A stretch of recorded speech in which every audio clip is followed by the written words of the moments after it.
Mesdames les ministres, chère Roselyne Bachelot, chère Christine Albanel, Monsieur l'ambassadeur du Royaume des Pays-Bas en France, Monsieur le secrétaire perpétuel de l'Académie des sciences, cher Antoine Trier, Monsieur le secrétaire perpétuel honoraire de l'Académie des inscriptions aux belles-lettres, cher Michel Zinc, Mesdames, Messieurs les membres de l'Institut, chères consoeurs, chers confrères, Madame la secrétaire générale du ministère de l'Europe et des Affaires étrangères, chère Anne-Marie Descotes, Monsieur le délégué général à la langue française et aux langues de France, cher Paul, Madame la présidente directrice du Louvre, chère Laurence Descartes, Madame la présidente de la Cité internationale de la langue française, chère Marie Lavandier, Mesdames et Messieurs les représentants du corps diplomatique, Mesdames et Messieurs en vos titres et fonctions, chers collègues, Mesdames, Messieurs, cher Peter Sloterdijk.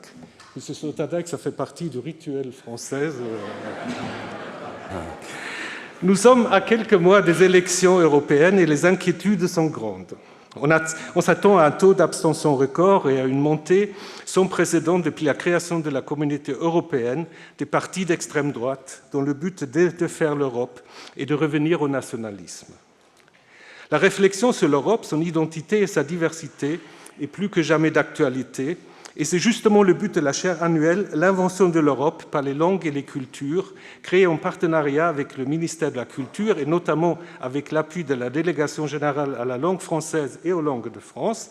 Cette chaire porte sur les enjeux contemporains de la création intellectuelle et artistique au sein d'ensembles dont l'évolution et l'identité ont été, tout au long de son histoire, profondément marquées par la pluralité des formes d'expression et la diversité des patrimoines.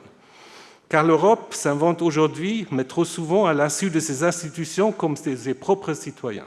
Les enjeux européens sollicitent, à juste titre et de toutes parts, le débat public ainsi que le détour par la façon dont les créateurs et les penseurs d'aujourd'hui vivent et approfondissent l'expérience européenne en prenant en compte dans leur travail cette histoire plurielle et cette diversité linguistique, artistique et culturelle. Le détour parce qu'ils pensent et expriment de l'Europe. Je voudrais sincèrement remercier Madame la ministre Roselyne Bachelot, qui, avec Paul Le Sinetti, est à l'origine de ce partenariat.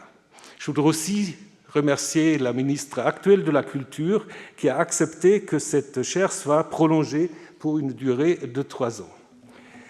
Ils et elles montrent par leur présence l'attachement à cette chaire qui a entièrement sa place au Collège de France, qui, depuis sa création dans un contexte d'humanisme, a toujours eu la vocation d'être aussi un collège d'Europe.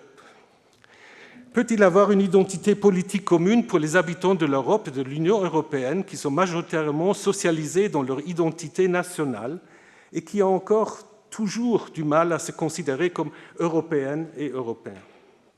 Et quel est l'avenir de la refondation mythologique, démographique et politique de l'Europe après la Seconde Guerre mondiale? Le penseur qui est le plus à même de nous aider à repenser l'Europe est sans aucun doute Peter Sloterdijk, et je suis très heureux qu'il a pu accepter notre invitation de rejoindre le Collège de France pour cette année. Peter Sloterdijk a été qualifié par Hans-Ulrich Gumbrecht comme étant, je le cite, « le plus joyeux des philosophes ». Je trouve que c'est un magnifique compliment. Il a fait ses études de philosophie, histoire et philologie allemande aux universités de Munich et de Hambourg. Pendant ses études, il rédige plusieurs essais, entre autres sur la théorie structurale de l'histoire de Michel Foucault. En 1976, il obtient son doctorat sur le thème théorie des genres et histoire des genres de l'autobiographie de la République de Weimar. Après un séjour dans un ashram en Inde, qu'il considère, si votre page Wikipédia dit vrai, comme une expérience décisive dans sa vie, il travaille comme écrivain indépendant. En 1983, il publie son premier essai philosophique, Critique de la raison cynique, qui est un des livres philosophiques le plus vendus au XXe siècle. De 1992 à 2017, il a occupé la chaire de philosophie et d'esthétique à la Staatliche Hochschule für Gestaltung de Karlsruhe et en même temps, il enseigne à l'Institut de philosophie de la culture à l'Académie des beaux-arts de Vienne. De 2001 à 2015, il a été d'ailleurs recteur à la Staatliche Hochschule für Gestaltung de Karlsruhe. Il a enseigné à beaucoup d'endroits, je cite le Bard College dans l'État de New York, au Collège international de philosophie à Paris, à l'École polytechnique fédérale de Zurich et également sur la chaire Emmanuel Levinas à Strasbourg. Il est en 2007 nommé membre de l'Académie des arts de Berlin dans la section littérature. Ses intérêts philosophiques sont multiples. Il touche les religions, la Bible. On vient d'avoir une discussion sur les couleurs dans la Bible, mais ça c'est pour une autre fois. Notamment sur le rôle des monothéismes, la déontologie scientifique, l'identité et bien sûr l'Europe.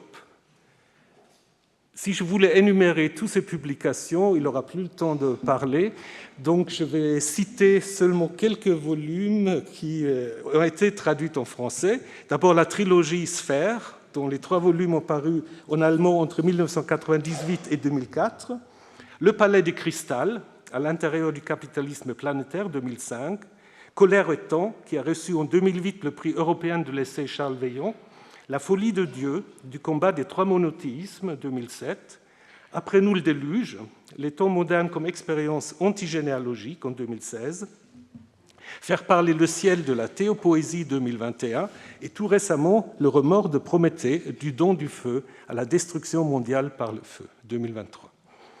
Ces distinctions, c'est la même chose, je ne vais pas tous les énumérer, innombrables. Il y a plusieurs doctorats honoris causa, Pays-Bas, en Italie, en Roumanie. Il est commandeur de l'Ordre des Arts et des Lettres, récipiendaire de plusieurs prix, le prix Curtius, prix Sigmund Freud pour la prose scientifique, le prix Ludwig Börne, récemment le Europa Prize de la Fondation Hans Ringier. Son style provocateur et sa capacité à remettre en question les conventions philosophiques traditionnelles font de lui une figure importante dans le paysage intellectuel contemporain, suscitant débats et réflexions profondes sur les défis de la condition humaine. Cher Peter Sloterdijk, nous sommes très heureux de pouvoir entendre maintenant votre leçon inaugurale intitulée « Le continent sans qualité, des marque-pages dans le livre L'Europe » et je suis heureux de vous donner la parole.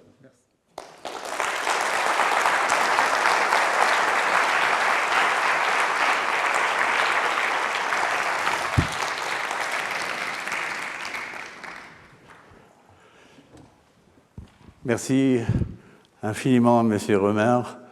Merci à toutes et à tous qui se sont rassemblés aujourd'hui. D'abord, je voudrais vous remercier très, très cordialement pour l'honneur que vous m'avez rendu en m'invitant sur cette nouvelle chaire. En plus, je voudrais saluer mon traducteur, qui est, pour ainsi dire, co-responsable de ce qui se passera dans l'heure qui vient. Nous formons ce qu'on peut appeler un vieux couple. Nous coopérons depuis un quart de siècle pour minimiser les dégâts produits nécessairement par la traduction.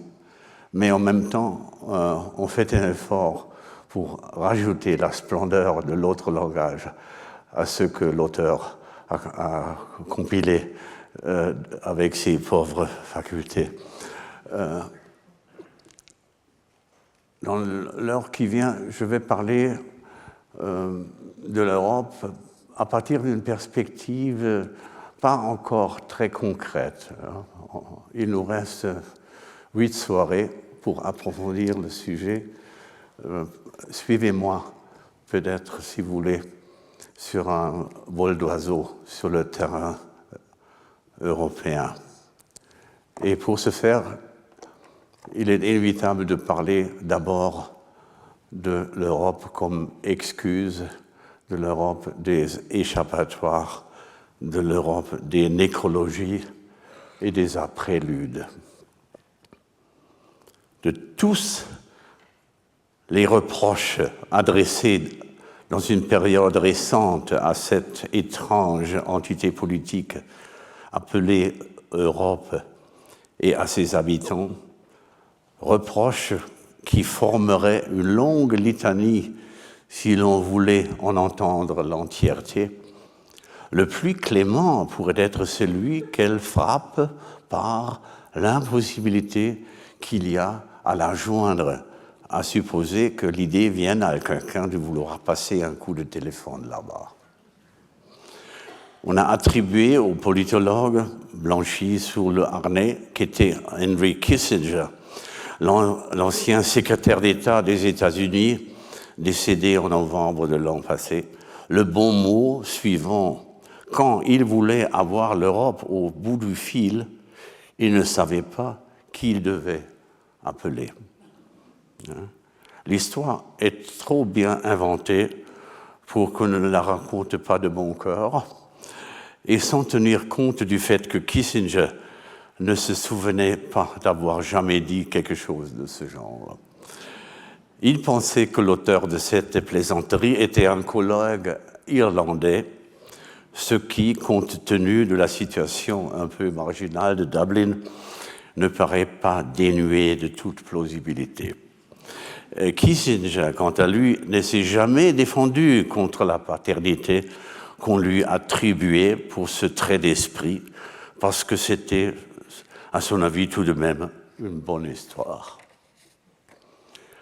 Ce blâme discret, adressé au retranchement de l'Europe dans une éminente faiblesse concernant son adresse, faiblesse que l'on pourrait presque interpréter comme une sclérose, émergea de nouveau en automne de l'année 2012, lorsque le comité d'Oslo attribua le prix Nobel de la paix à l'Union européenne.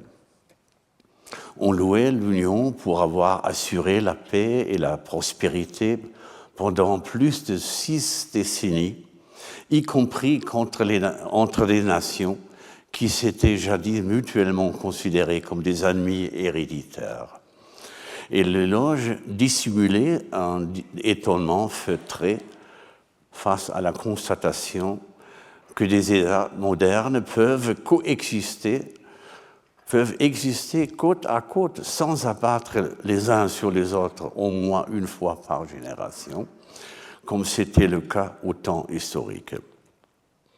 Manifestement, on ne put se mettre d'accord dans la capitale norvégienne sur l'adresse précise où l'on pourrait transmettre directement la bonne nouvelle, peut-être au Parlement européen. Dans ce cas, l'Allemand Martin Schulz aurait été le destinataire légitime de cet appel. On pouvait aussi tenter sa chance auprès de la Commission européenne, représentée par le Portugais José Manuel Barroso, ou encore éventuellement au Conseil européen. C'est alors le téléphone du Belge Herman van Rompuy qui aurait dû sonner. À Oslo, on préféra n'informer personne, sous prétexte qu'on ne voulait pas que l'affaire fuite prématurément. On se fiait à la certitude que l'Union européenne, même si elle n'avait pas les moyens de s'offrir un téléphone pour des appels surprises, apprendrait à temps utile l'honneur qui lui était rendu, que ce soit dans le journal ou aux informations télévisées du soir. Et si la possibilité de joindre l'Europe est déjà quelque peu instable, c'est le moins qu'on puisse dire qu'on veut s'adresser à ses plus hautes instances politiques. On sera encore moins étonné que les tentatives d'entrer en contact avec elle au niveau de son peuple, en quelque sorte à sa base sociale, paraissant pour le moment peu prometteuse. Un peuple en tant qu'entité globale ou une population, qu'elle soit européenne ou non européenne, ne se prête pas par nature à être contacté à une adresse postale ou téléphonique exacte. On pourrait, pour se sortir d'affaire, se mettre d'accord sur un procédé statistique ou aléatoire qui permettrait d'avoir au téléphone la population de cette région du monde, incarnée par un représentant typique. Imaginons que l'on parvienne à isoler une personne qui serait en mesure de s'exprimer en tant que vox populi pour la foule de ses semblables. Et cet individu serait en droit d'assumer ce rôle s'il unissait en lui toutes les caractéristiques que font l'Européen moyen de l'année 2024, tel que l'aurait conçu Alphonse Quetelet, le maître penseur belge des valeurs moyennes, comme la version régionale typique de l'homme moyen, pour autant qu'on lui aurait confié la mission. Un individu n'est pas moyen quand il plonge dans les abysses de l'absence de qualité, comme le héros du roman de Musil. Pour être transfiguré en homme moyen, il doit en lui rassembler dans sa personne les qualités adéquates sur le plan local et global, sur le mode de la discrétion bien tempérée. Chez l'Européen moyen, rien ne dépasse les oreilles au point de vue et aux passions. Chez lui, tout est arrondi à la valeur médiane. La figure recherchée devrait donc incarner l'Européen rajusté à la moyenne, dont on lit dans les almanachs statistiques qu'il consomme chaque année 11 kilos d'alcool pur, 6 kilos de saucisses à bouillir, 900 grammes de miel, qu'il a une vie active de 35,9 années, qu'il met au monde entre 0,75 et 0,85 descendants, dont un dixième sont aujourd'hui conçus dans les lits Ikea, et qu'il parcourt chaque année 12 000 kilomètres, produit 7 tonnes de CO2 et consacre 13% de son budget à ses frais de mobilité. Il suffirait de dénicher un générateur aléatoire nourri de toutes les adresses répondant à ces critères auxquels on pourrait confier la mission de dénicher l'Européen moyen sans colère, sans favoritisme et sans zèle excessif. Et le mieux serait de choisir pour cet appel un moment neutre de la journée afin de ne pas discriminer les personnes ayant tendance à faire une arrivée tardive dans le monde éveillé, et même les citoyens dont le rythme est marqué par la culture sud-européenne de la sieste ne devraient pas être désavantagés a priori. On lance l'expérience. La bille électrique roule, elle fournit, impartiale et impersonnelle, une unique adresse sur le pool de 450 millions de candidats à l'atteignabilité virtuelle. Et voilà qu'un récepteur sonne quelque part dans l'eurosphère. L'usager décroche et, ce qui ne surprend personne, il pose la question la plus probable qui est à l'appareil: de quoi s'agit-il? On lui explique que l'appel provient d'un bureau situé à l'extérieur de l'Europe, qu'on aimerait parler à un véritable Européen, un citoyen normal venant de la base de cette région du monde, dans une certaine mesure représentatif de ses semblables, mais en aucune manière à titre officiel. Qu'on aimerait bien entendre une voix ici du peuple de ce continent, qu'on appelle le Vieux Monde depuis l'époque de Christophe Colomb, un individu avec lequel on pourrait s'entendre comme avec un représentant du milieu local, sans gêne, au meilleur sens de l'expression, ni arrière-pensée. Et on aimerait d'abord savoir, naturellement, qui est celui qu'on a eu la chance d'atteindre. Accordons à l'appelé quelques secondes de réflexion pour décider s'il raccroche ou s'il reste en ligne. Et au cours de ces quelques instants, c'est ce que nous voulons suggérer, une faille s'ouvre à l'intérieur de l'espace mémoriel de la vieille Europe. Des souvenirs cachés remontent. L'Européen moyen pressent que ceux qui veulent l'extraire d'une manière aussi soudaine et étendue de la foule de ses semblables n'ont aucune bonne intention à son égard. Il lui semble tout à coup percevoir des bruits sourds en provenance d'une caverne lointaine et obscure. Instinctivement, il comprend. Celui qui appelle si soudainement pour t'interroger sur ton identité veut à coup sûr te tendre un piège. Si l'on te demande, c'est pour disposer d'une personne à quoi l'on puisse adresser des reproches. On te contacte afin de disposer d'une adresse à laquelle on puisse envoyer des accusations. Mais pourquoi? Que pourrait-on nous reprocher à nous autres? De quoi pourrait-on nous accuser? Nous l'admettons là-bas, au loin, sur une île grouillant de dangers. Nous avons jadis enivré un géant à un seul œil, mais nous étions dans notre bon droit en l'aveuglant. Nous ne voulions pas périr dans sa caverne comme quelques-uns de nos compagnons. Il est vrai que si l'heure était aux aveux, nous aurions, nous aussi, à avouer quelques crimes assez sérieux commis lors de nos périples autour du monde, mais il ne peut pas en être question pour le moment. Alors, comment l'Européen moyen doit-il se tirer d'affaire? Peut-être dispose-t-il encore d'une mémoire homérique suffisante pour trouver l'échappatoire salvatrice. Il pourrait répondre comme Ulysse, « Personne est mon nom, je m'appelle Utis. Je ne suis nul autre que personne. Et c'est ainsi que m'appelaient mon père, ma mère et tous mes compagnons. » Le plus ancien marque-page dans le livre de l'Europe, dont on feuilletera ici quelques chapitres, fournit un indice sur la première échappatoire qu'est utilisée ce qu'on appelle un Européen pour sauver sa propre tête après le heurt avec la civilisation des Cyclopes.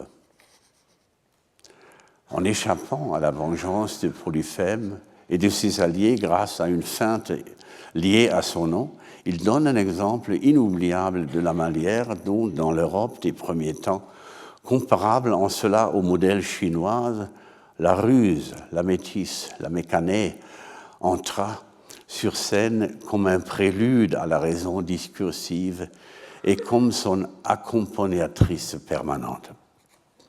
Et si l'on considère d'un point de vue actuel la situation de l'Europe au sens large, l'impression s'impose que les habitants du demi-continent emploient de nouveau, depuis un certain temps, la ruse d'Ulysse pour se retirer dans la position de personne, après la séquence d'événements qu'ils ont déclenchés et auxquels on donne le nom d'histoire du monde. Cette fois, cependant, l'alliance des Polyphèmes ne veut pas se laisser abuser à nouveau.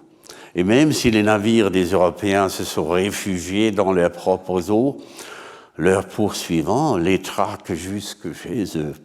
Et plus encore, les assaillants qui éprouvent une certaine rancune envers l'ancien monde, les humiliés et les offensés de l'époque de l'hégémonie occidentale, ils recrutent leur descendance directement parmi les habitants du pays de personne lui-même et parmi leurs partenaires américains.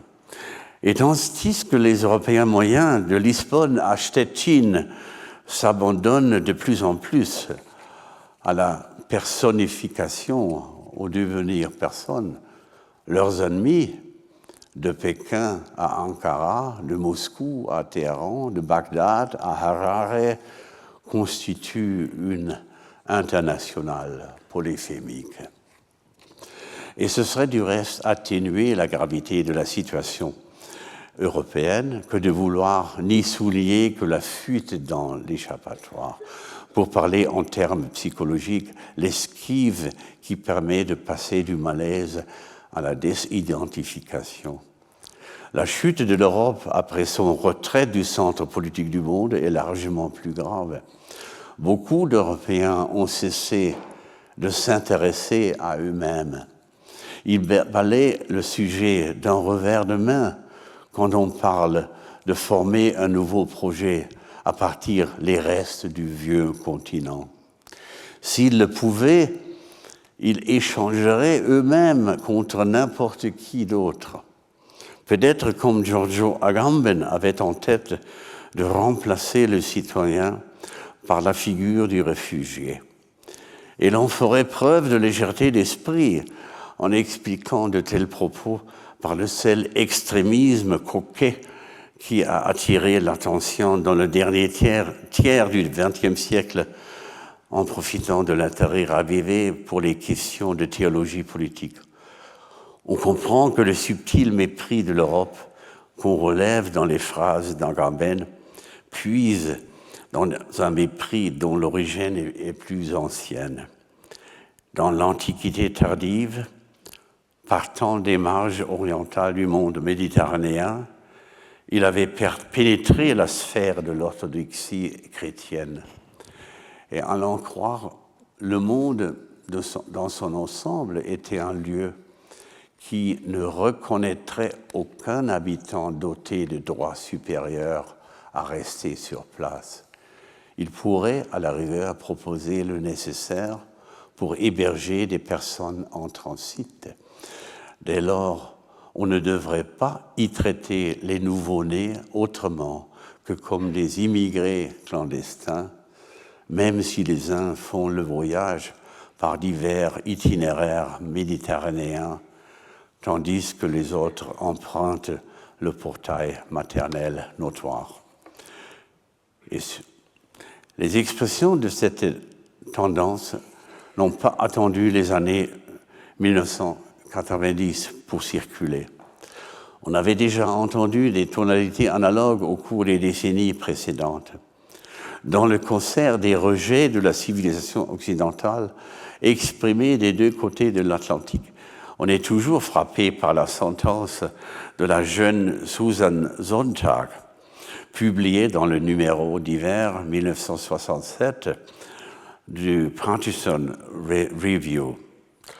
La race blanche est le cancer de l'humanité. Ce qui était exprimé et inscrit là s'éleva rapidement au rang de leitmotiv de l'autonégation occidentale. Et ce qui était imprimé ici et mis en circulation, c'était le dogme tiré de l'esprit de la gnose new-yorkaise que l'on n'aurait pas pu mieux formuler au quartier latin. Et le trait frivole de Susan Sontag a fait le tour du monde et s'est fixé surtout dans ce qu'appelle le Sud global pour devenir un axiome stable de la leucophobie, la haine contre la couleur blanche. Il sert aussi indirectement de nom de code pour les pulsions judéophobes parce qu'en règle générale, on classait les descendants d'Abraham, Isaac et Jacob, y compris les Rachel, les Ruth et Myriam, dans le pool génétique des personnes à peau blanche, sans tenir compte du fait, remarquable sur le plan philologique et phénoménologique, que la Genèse biblique n'évoque aucune couleur. Donc, l'europhobie endémique en Europe, parfois réduite au scepticisme à l'égard de ce qui était notre propre au continent, n'avait pas eu à attendre l'appui des intellectuels de la côte est américaine. C'était pas seulement le spectre du communisme qui hantait le vieux monde depuis le milieu du XIXe siècle, un autre spectre, encore plus inquiétant, errait dans cette région du monde. On lui avait donné le nom de décadence. Et il aimait à se présenter sous des atours nationaux, comme dans le cas de Maurice Barrès, auquel la dénatalité de son pays causait autant de soucis que l'affaiblissement progressif du lien social. Et le spectre se montra plus encore sous les traits d'une entité supranationale. Au-delà des frontières ethniques, une vague crainte de la décadence s'articula sous forme d'une déchéance prétendue visible chez des peuples identifiés à des races, un processus que l'on attribuait le plus souvent à des métissages nocifs. L'inquiétude, stimulée par des théorèmes grotesques que l'on exprimait à propos de la substance menacée, se précipitant dans des sinistres spéculations sur la propagation irrésistible des maladies sexuellement transmissibles, des affections pulmonaires, des neurasthénies et des manifestations de la rébellion féminine, dont l'hystérie, beaucoup commentée à l'époque, n'était qu'une éclaireuse. Un vague soupçon de faiblesse lié à l'âge se diffusa sur le continent et n'épargna pas les îles britanniques. Et cet accord fin de siècle entre le dégoût rampant de la vie et la bravoure technique se fit entendre partout.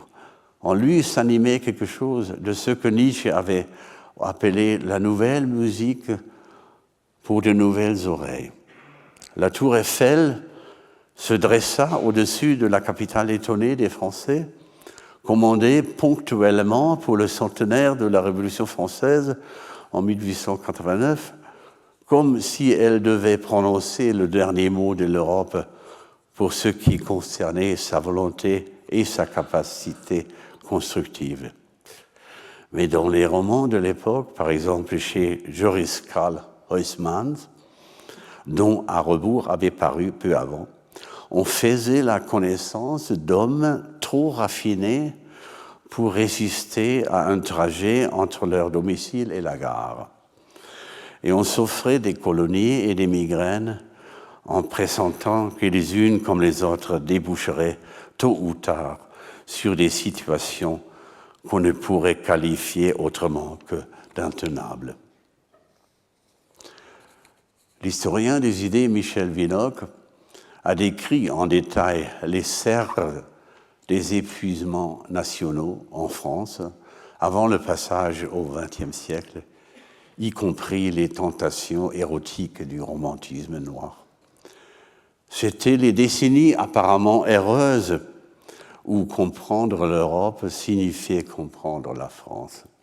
Et pourtant, le grand Ernest Renan n'avait-il pas déjà donné aux alentours de 1880 ce conseil à un jeune fauteur de troubles répondant au nom de Paul Déroulède: « La France se meurt, jeune homme, ne troublez pas son agonie. » Et jusqu'en 1914, les Européens arboraient ce qu'ils avaient d'intenable comme un motif de fierté. Et au plus tard, avec la libération de Paris, en août 1944, ils avaient consommé leurs réserves de faiblesse et d'arrogance.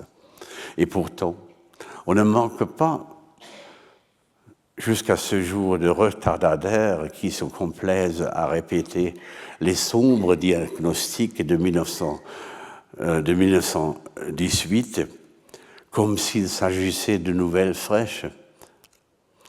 Le premier tome du déclin de l'Occident de Schwarzspengler avait paru cette année-là. Et cela dit, du point de vue de l'auteur, le livre aurait tout aussi bien pu s'intituler « Le parachèvement de l'Occident ». Et ces derniers temps, toute une série d'auteurs, pas nécessairement de premier ordre, de Jean-Marie Benoît ou Hendrik M. Broder jusqu'à Douglas Murray, se pose en orateur devant la tombe ouverte de l'Europe, alors que certains la qualifient, la défunte, de suicidaire. Et on ignore si c'était pour exprimer des reproches ou des regrets. Et le romancier Michel Houellebecq a reçu en octobre 2018 le prix de la Société Oswald Spengler, dont le siège se trouve à Limbourg, en Belgique, peut-être pour rendre hommage aux propos qu'il avait tenus en 1998, selon lesquels l'Occident était en train de disparaître, mais que sa disparition devait être considérée plutôt comme une bonne chose.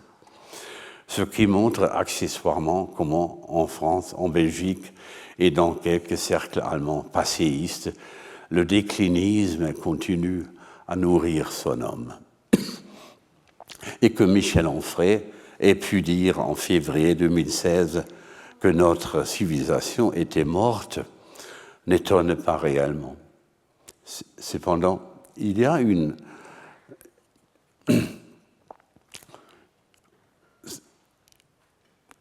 entre une déclaration de décès prononcée en présence de la presse et des camarades de télévision et l'établissement d'un certificat de décès par du personnel ayant l'expérience de la morgue, une différence que l'on ne devrait pas totalement négliger existe.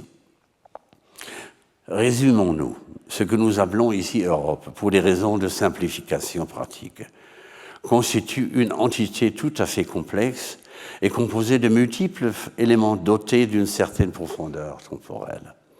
Et en fonction du tempérament et de l'école, on l'a fait débuter avec la victoire des Grecs au cours des guerres médiques, ou avec le couronnement de Charlemagne, ou avec la sortie des navigateurs ibériques au large de l'Atlantique et la découverte fatidique de ses autres côtes. Le porte-parole de cette entité politico-civilisationnelle se font remarquer depuis un moment, comme nous le venons de le relever, par des échappatoires concernant leur identité. Ils frappent aussi en publiant des nécrologies et des considérations baignant dans l'humeur de la prélude. Mieux, depuis un certain temps, on peut intégrer cette caractéristique, cet caractère de la prélude dans sa définition de la chose elle-même. On peut le dire, et c'est pratiquement une définition, l'Europe, que nous reconnaissons immédiatement dès qu'il en est question, est née du moment où elle a commencé à se déplaire. Et comme c'était inévitable, le regard se retourne ici vers les lignes vibrant d'indignation avec lesquelles l'Irlandais Edmund Burke, fondateur du conservatisme moderne, commenta à l'automne 1793 l'exécution de la reine de France. Comment aurait-il pu présenter son constat autrement que sur le ton épilogique, mêlé de mépris à l'égard de tout ce qui était annoncé dans une terreur propulsée par la morale, et pour s'achever un peu plus tard dans la banalité bourgeoise. Edmund Burke, l'âge de la chevalerie a disparu. Celle des sophistes, des économistes et des calculateurs lui a succédé. Et la gloire de l'Europe s'est éteinte à jamais. The age of chivalry has gone. That of sophistes, economists and calculators has succeeded. Les auteurs d'éloges funèbres n'ont jamais été en manque de termes dramatiques, pas plus que les diagnostics érudits sur les longues maladies du vieux monde. Et certaines des constatations de Nietzsche sont restées actuelles, même si le ton néo-aristocratique forcé de ses jugements sur les débuts de la culture de masse pourrait être devenu étranger au lecteur actuel. Mais ces points de vue sur l'esprit du temps qui prenait forme après 1850 paraissent toujours clairvoyants.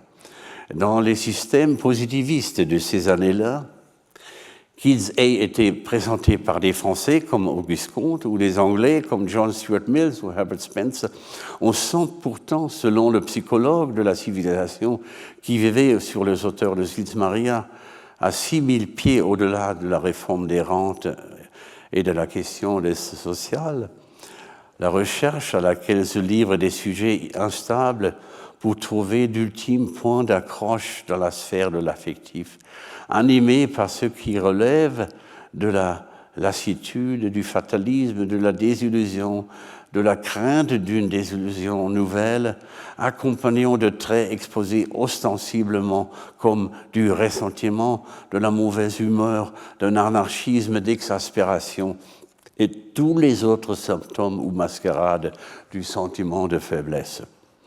Et de là, son bon mot, l'homme n'aspire pas au bonheur, cela, il n'y a que l'anglais pour le faire. Et dans les zones plus sombres du point de vue psychodynamique, on trouve le constat général établi par-delà le bien et le mal sur le mode d'être contemporain. L'homme d'une époque de dissolution qui mélange toutes les races, l'homme mêlé européen, l'homme qui recèle dans son corps l'héritage d'une ascendance composite, cet homme des civilisations tardives et de la clarté déclinante sera en gros un individu plutôt débile. Son vœu le plus profond sera de mettre fin une bonne fois à la guerre qu'il est lui-même. Son bonheur lui apparaîtra comme un repos, son état de satiété que rien ne réchange, une réconciliation définitive, comme le sabbat des sabbats du saint rhéteur Augustin, qui fut lui-même un homme de ce genre. On voit apparaître dans ces phrases le contour de l'Européen d'après-guerre, celui de l'époque comme celui du futur, en sachant que le mot après-guerre, Nachkrieg, post-war, etc., ne désigne pas seulement ici l'European Way of Life tel qu'il s'est réalisé après 1945 et a été honoré par le prix Nobel de 2012. Il signifie le désarmement intérieur d'hommes qui ne veulent plus exister eux-mêmes comme des théâtres des luttes de principe. Un désarmement qui a commencé il y a longtemps, certainement peu après la bataille de Waterloo. Ils se contentent plutôt d'être à la fois bons et inoffensifs à l'avenir et pour tous les temps. Et en pointant ainsi de doigt démonstratif, Nietzsche dessinait ses contemporains affectés par une lassitude non compensée de la guerre. Ex homo europaeus. Son profil était nettement dessiné bien avant qu'il n'apparaisse massivement dans la seconde moitié du XXe siècle. Et ce que l'homme européen représenté en unité de mesure de Quetelet réclame avant tout pour lui-même, c'est de prendre ses congés à l'égard de tout ce qui fut un jour sa propre grande histoire. Rien ne lui semble plus nécessaire que d'établir la plus grande distance possible entre lui-même et les tumultes de son passé. L'époque qu'on a qualifiée de post-histoire a été mise en débat par des auteurs dotés d'une haute sensibilité européenne, comme Arnold Gehn, Wilhelm Fluss, François Lyotard, pour aller au-devant des besoins cognitifs d'une population composée d'êtres fatigués par le monde et par eux-mêmes. Il semblait que la maxime désormais en vigueur devrait être « on a raison d'être fatigué ». Gehlen, pour ne pas citer qu'un seul des auteurs, avait voulu reconnaître dans la post-histoire rien de moins qu'une ère de la cristallisation. Son contenu consistait, selon lui, dans les variations, hautes en couleur, des résultats invariables et dans la remise en scène permanente de tempêtes dont le déroulement ne demandait pas plus que des verres d'eau et des parlements. Et la grande histoire avait existé pour des gens qui acceptaient être appelés au rôle de héros. La post-histoire célèbre ces longs adieux avec les héros. On a défini cette époque en utilisant une tournure digne de Wikipédia comme la sortie de l'histoire du monde en direction des vacances. Elle est du reste devenue cette forme de vie, elle est devenue sous l'intitulé de vie privée, le produit d'exportation européen ayant connu le plus grand succès. On la consomme avec ardeur dans toutes les parties du monde. Et contribue à sa propagation le fait que partout, comme le constatait, il existe toujours une nouvelle génération qui se sent à l'opposé, pas seulement à l'opposé de toutes les situations qui viennent de rétrograder vers le monde d'hier, mais à l'opposé de n'importe quel passé.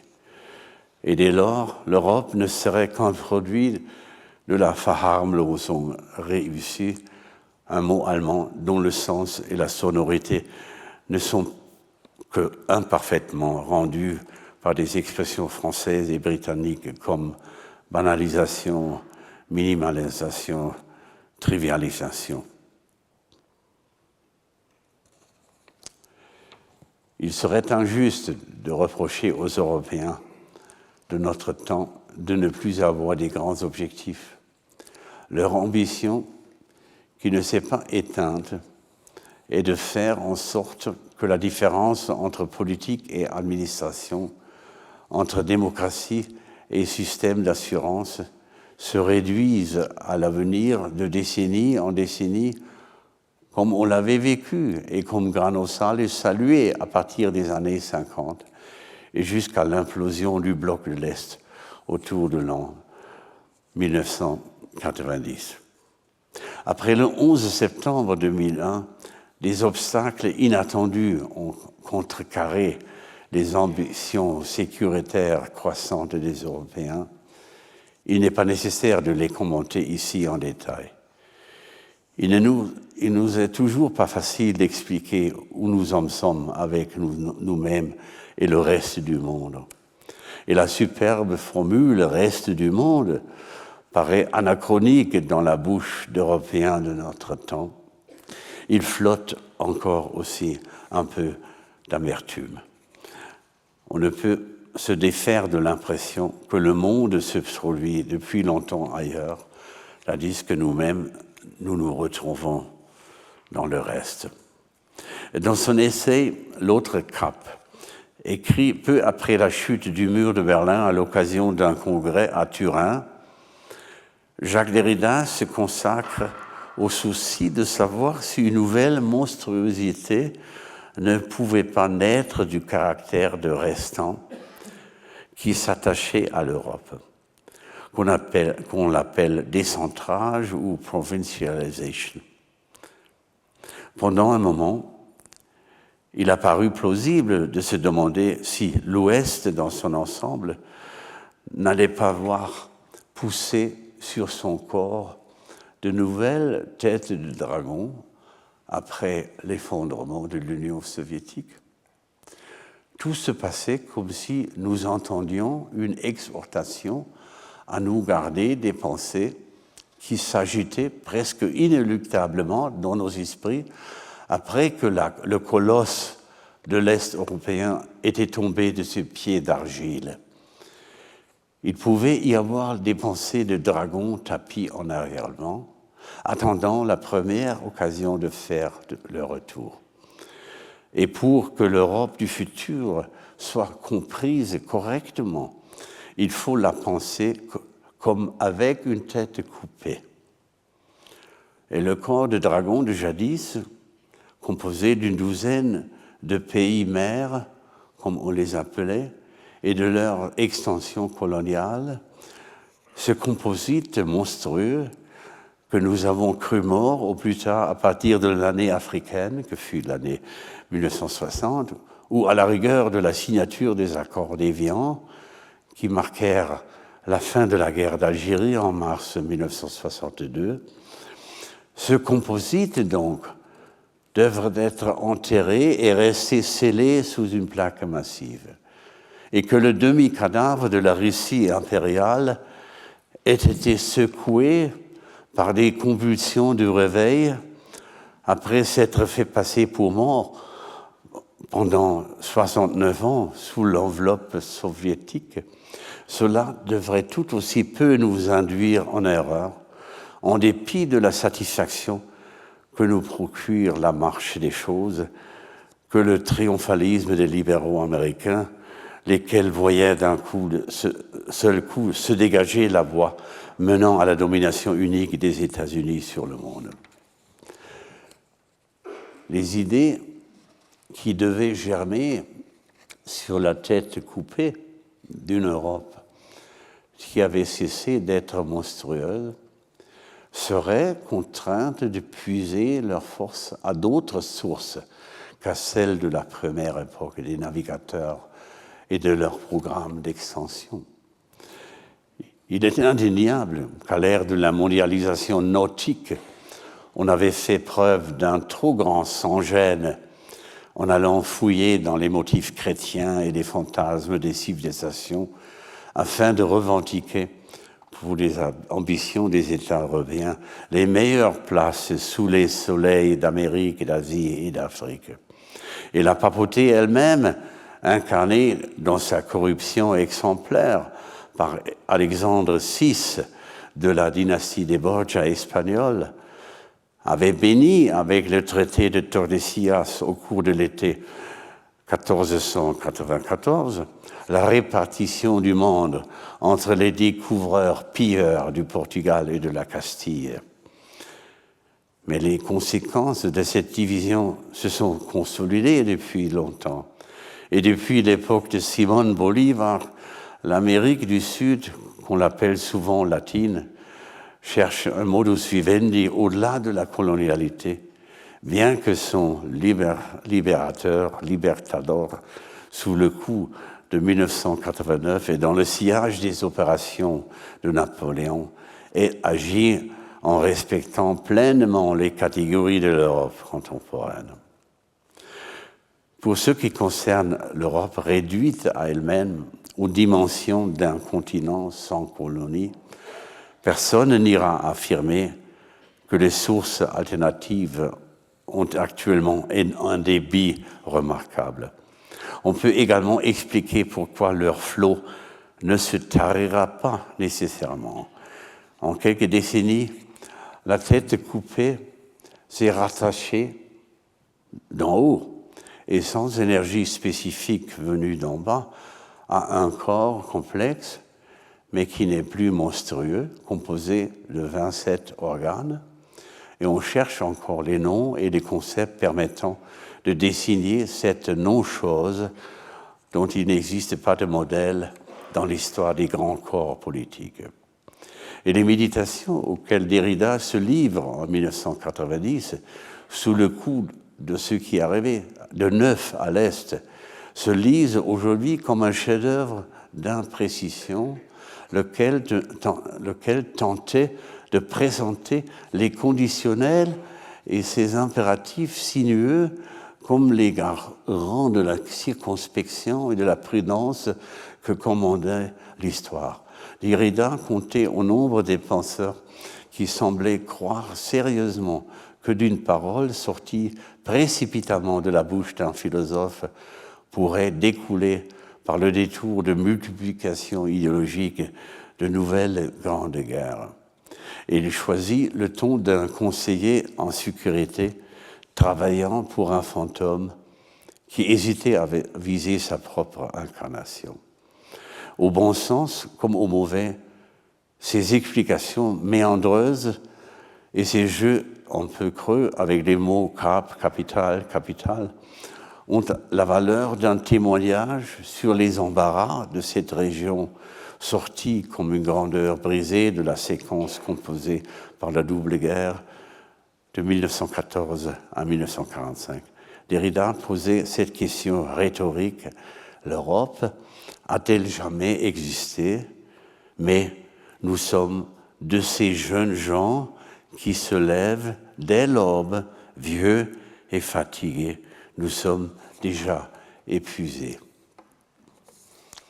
Nous vivrions dès lors dans une partie du monde fortement compromise, dans laquelle toute tentative de recommencement se verrait opposer les charges d'une histoire trop lourde. Et dans une telle situation, celui qui se consacre à la mission de repenser l'Europe doit savoir qu'il s'agira de former des concepts pour une nouveauté politique et culturelle dont l'existence est placée sous des présages encore largement inconnus, des concepts pour un continent sans qualité.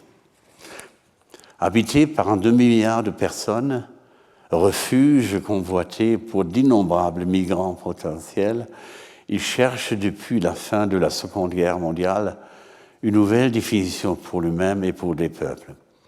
Et il a réussi, sous la forme de l'Union européenne, une improvisation politique qui n'était pas prévue dans les scénarios de l'histoire du monde. Il a créé un grand corps politique qui, en dépit de ses amples dimensions, ne pressentait ni les convictions ni la posture d'un empire. Ces capitales peuvent présenter tous les avantages possibles d'une vie urbaine, mais pas le rayonnement qui émanait jadis des métropoles de puissance créatrices des colonies. Ses habitants honorent cet état de nouvelle européanité qui leur a été attribué de manière ascriptive en respectant l'habitude obstinée de rester pour une moitié d'entre eux à l'écart des élections au Parlement européen. Seuls les Belges et les Luxembourgeois votent à ces élections avec autant de zèle que s'ils agissaient du scrutin national. Et bien que les citoyens de cette nouvelle construction, dès lors qu'ils sont comme nombre de cette grande entité difficile à comprendre, en grande majorité du côté des gagnants, un très grand nombre d'entre eux a encore du mal à habiller cette abstraction avec les sentiments qu'on porterait à une patrie vécue. Et cela reflète le fait que l'Europe post-impériale, qui était apparue depuis les années 50, fut d'emblée le projet d'élite inquiète et plein d'espoir. Elle ne voulait pas se laisser perturber dans leur foi que les majorités suivraient dès que les avantages du nouveau modus vivendi deviendraient généralement visibles.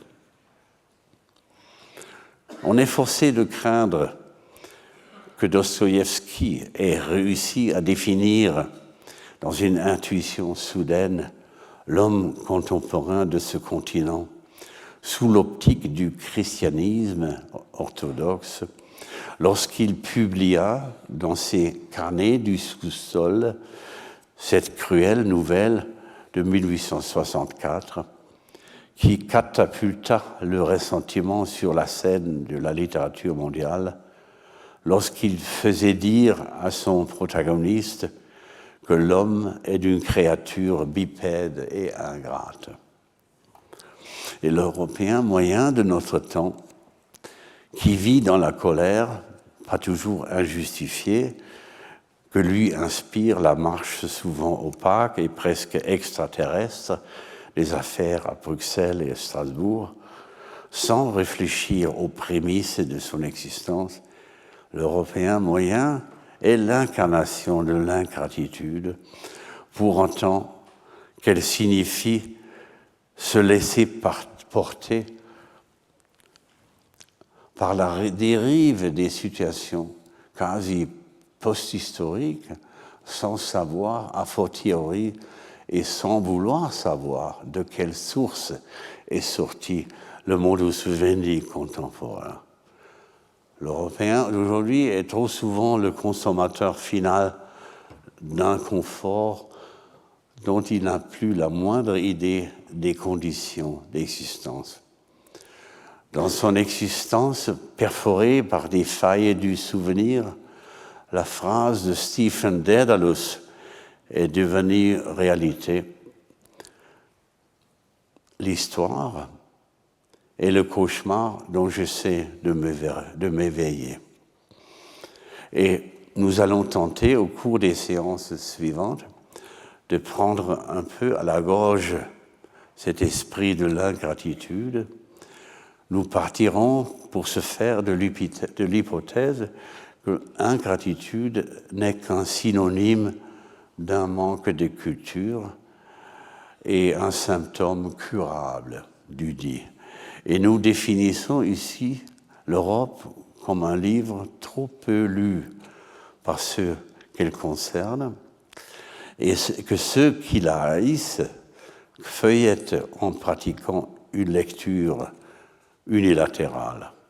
Et les chapitres qui suivent doivent être compris comme des marque-pages dans un ouvrage dont l'épaisseur est presque décourageante.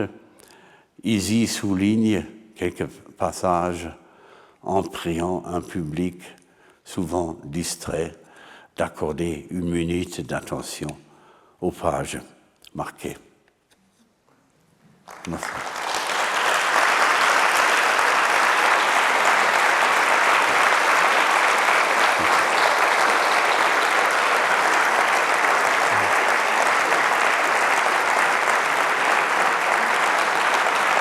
Merci.